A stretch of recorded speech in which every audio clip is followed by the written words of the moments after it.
दोस्तों, अगर आपने गुल्ली बुल्ली और खूनी पिग का बर्थडे पार्ट 1 और 2 अभी तक नहीं देखा है तो पहले आप जाकर उसे देख ले, वरना ये वीडियो आपको पूरी तरीके से समझ में नहीं आएगी। पिछली वीडियो में आपने देखा था कि रॉड खूनी पिग को देखता है तो उसको समझ नहीं आता कि आखिर खूनी पिग बेहोश कैसे हो गया। फिर वो बुल्ली की तरफ देखता है और परेशान हो जाता है कि अब इन दोनों को किसने बेहोश कर दिया। तभी खूनी पिग का दोस्त खाली हाथ वहाँ पर वापस आ जाता है और वो रॉड को वहाँ पर खड़ा हुआ देखता है।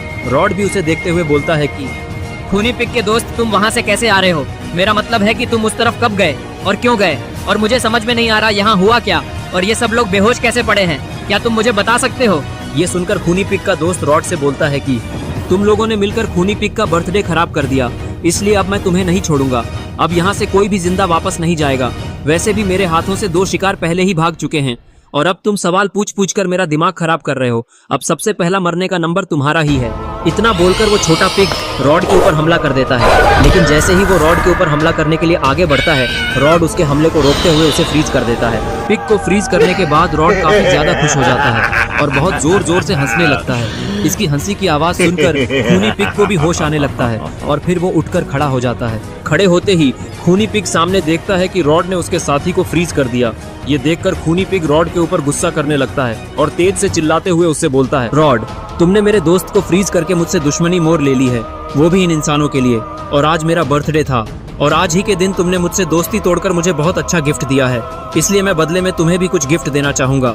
तैयार हो जाओ गिफ्ट लेने के लिए। लेकिन रॉड तो किसी और ही मूड में लग रहा होता है।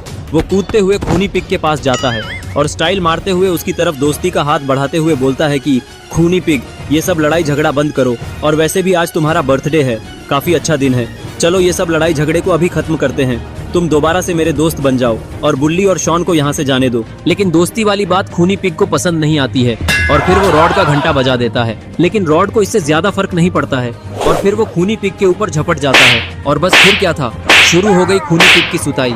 रॉड खूनी पिग को थप्पड़ पे थप्पड़ मार मार के उसका मुंह सुजा देता है, जिसकी वजह से खूनी पिग लंबा लौट जाता है। तभी डैडी पिग को भी होश आ जाता है और फिर वो उठकर खड़ा हो जाता है। खड़े होते ही वो देखता है कि रॉड खूनी पिग की कुटाई कर रहा है। ये देखकर उसको गुस्सा आता है और इससे पहले कि रॉड कुछ समझ पाता, डैडी पिग रॉड को गर्दन से पकड़ लेता है और तभी पानी पानी पानी पानी पानी अंकल जी, पानी पिला दीजिए, मेरा गला सूख रहा है। पानी चाहिए तुझे?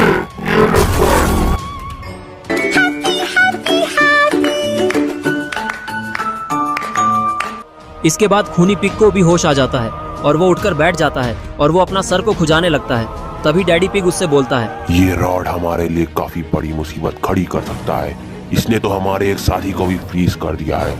अगर मैं सही वक्त पर नहीं आता तो ये तो तुम्हें भी मारकर फ्रीज कर चुका होता। और तुम इस पर नजर रखो, अब इसे कहीं होश ना आ जाए, तब तक मैं पिंजरा लेकर आता हूँ इसे कैद करने के लिए। इतना बोलकर डैडी पिग पिंजरा लाने के लिए घर के पीछे चला जाता है और खूनी पिग भी उठकर खड़ा हो जाता है। तभी शॉन को भी होश आने लगता है और वो उठकर खड़े होने की कोशिश करने लगता है, लेकिन इसकी हालत काफी ज्यादा खराब है। इसके बाद शॉन धीरे धीरे चलकर बुल्ली के पास जाता है और उसे उठाने की कोशिश करने लगता है। लेकिन शायद शॉन ये भूल रहा है कि खूनी पिग उसे ये सब करते हुए देख रहा है और इसे शॉन पर काफी गुस्सा आ रहा है, क्योंकि इसी की वजह से केक गिरा था। तभी शॉन खूनी पिग को देख लेता है और फिर वो उससे डरते हुए बोलता है, देखो खूनी पिग, तुमने ही हमें बर्थडे में बुलाया था, तो क्या हुआ केक गिर गया? केक हम तुम्हें दूसरा लाकर दे देंगे, एक केक ही तो गिरा है। अभी बुल्ली की हालत काफी ज्यादा खराब है, इसलिए मुझे इसे हॉस्पिटल लेकर जाने दो, या फिर तुम मेरी मदद करो इसे हॉस्पिटल लेकर जाने में, क्योंकि अगर इसे कुछ हो गया तो फिर मैं तुमसे दोबारा दोस्ती नहीं करूंगा और मैं बाबा से तुम्हारी शिकायत कर दूंगा। शॉन की बातें सुनकर खूनी पिग थोड़ा इमोशनल हो जाता है और वो पुराने दिन को याद करने लगता है कि किस तरह से खूनी पिग को शॉन ने बचाया था मिस्टर मीट के अड्डे से। अगर उस दिन शॉन ने खूनी पिग की मदद ना की होती तो खूनी पिग भी अब तक मिस्टर मीट का शिकार बन चुका होता। खूनी पिग शॉन की बातों में आने ही वाला होता है कि तभी डैडी पिग भी पीछे से पिंजरा लेकर आ जाता है और वो जैसे ही शॉन को खूनी पिग को मैनिपुलेट करते हुए देखता है, वैसे ही वो शॉन के ऊपर पिंजरा फेंक देता है और उसे पिंजरे में कैद कर देता है। और अब शॉन इस पिंजरे के बाहर नहीं जा सकता, वो चारों तरफ से फंस चुका है और अब बुल्ली को कौन बचाएगा? तभी उस छोटे पिग की बर्फ भी पिघलकर टूट जाती है और फिर वो डैडी पिग से बोलता है, डैडी पिग, मुझे माफ कर दो, मेरे हाथ से वो दूसरा वाला शिकार बचकर भाग गया। वह बहुत चालाक था, उसने एक पियक्कड़ आदमी की कार चुराई और फिर उसके साथ ही वहाँ से निकल गया और मैं उस आदमी को भी नहीं पकड़ पाया। ये सुनकर डैडी पिग छोटे पिग से बोलता है, कोई बात नहीं छोटे पिगी, बर्थडे मनाने के लिए हमारे पास 3 शिकार पहले से ही है। और रही बात उस मोटे आदमी की, तो हमने तो उसके 2 साथियों को पकड़ ही लिया है, तो वो इन दोनों को बचाने के लिए वापस जरूर आएगा। और जब वो आएगा तभी हम लोग उसको भी पकड़ लेंगे। अभी इस नीले बकरे को लटका कर चलो खाते हैं, सबसे पहले इसी की बिरयानी बनाकर खाएंगे हम लोग। इसके बाद ये दोनों पिग मिलकर बुल्ली को लकड़ी पर लटका देते हैं और फिर नीचे आग जला देते हैं। और अब बुल्ली का बुल्ला बिरयानी बनना स्टार्ट हो चुका है और दोनों पिग मिलकर ये देख रहे होते हैं। थोड़ी देर बाद दोनों मिलकर नाचने लगते हैं बुल्ली की बिरयानी बनने की खुशी में। तो दोस्तों, क्या होगा अब बुल्ली, शॉन और रॉड का? क्या ये इन तीनों को बाबा बचाने यहाँ आ पाएंगे या फिर ये तीनों यहीं पर मारे जाएंगे?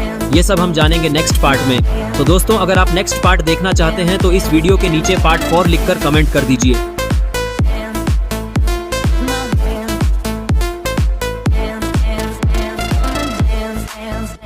My